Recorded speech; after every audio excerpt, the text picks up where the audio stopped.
இன்றே டவுன்லோட் செய்து உங்கள் ஃபேவரட் ஷோக்களை என்ஜாய் பண்ணுங்க. மாறா, இங்கே வரத்துக்கு முன்னாடி நான் சத்தியமாக உன் மேலே சமாகாண்டில் இருந்தேன். உன்னால என் நண்பன் இறந்துருக்கான், உன்னால என் தங்கச்சி இறந்துருக்கான், உன்னால இன்னொரு தங்கச்சி வாழ்க்கை எழுதி நீ போய் ஜெயிலில் உட்காந்துருக்க. உன்னை பார்த்தோன்னே அப்படியே துண்டு துண்டு துண்டா வெட்டி உன்னை அப்படியே தூக்கி அவ்வளோ கடுப்பில் தான்டா உன் மேலே.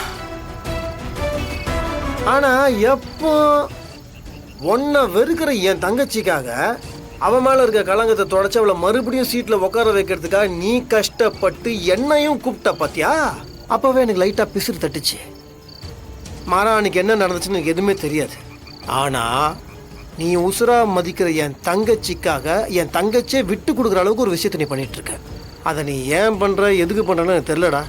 ஆனால் ஒன்று மட்டும் எனக்கு நல்லா தெரியுதுடா, நீ என்னை விட நல்ல வேண்டா. சத்தியமாக சொல்கிறேன், நீ உண்மையான ஹீரோடா. நான் ஒத்துக்கிறேன்டா. உன் மனசுக்கு சத்தியமாக எல்லாமே மாறும், நம்பு. அப்புறம் இந்த டைவர்ஸ் என்ன தானே யோசிக்கிற, இரு.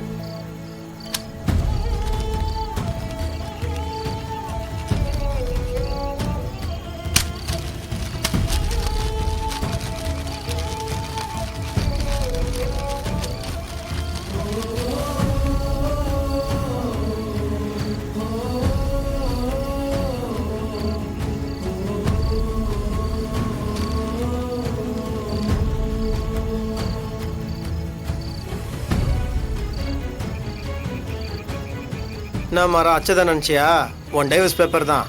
ஆனால் பார்த்தியா, சுக்குநூறாக கீச்சு போட்டதுக்கு அப்புறம் கூட உன் ஃபோட்டோ உன் தங்கச்சி ஃபோட்டோ மட்டும் ஒன்றா இருக்குது. செம்ம இல்லை? டைவர்ஸு ஸ்வாஹா. ஆனால் இப்போ என்னன்னா வேற வழியே கிடையாது. என் தங்கச்சியோட தலையெழுத்து கடைசி வரைக்கும் உன் கூட தான் வாழ்ந்தே ஆகணும். ஐயோ பாவம், பாட்டே பிட்டி, நீயும் என் தங்கச்சி கூட தான் வாழ்ந்து ஆகணும். உனக்கு ஏகப்பட்ட டெஸ்ட் வச்ச மாறா.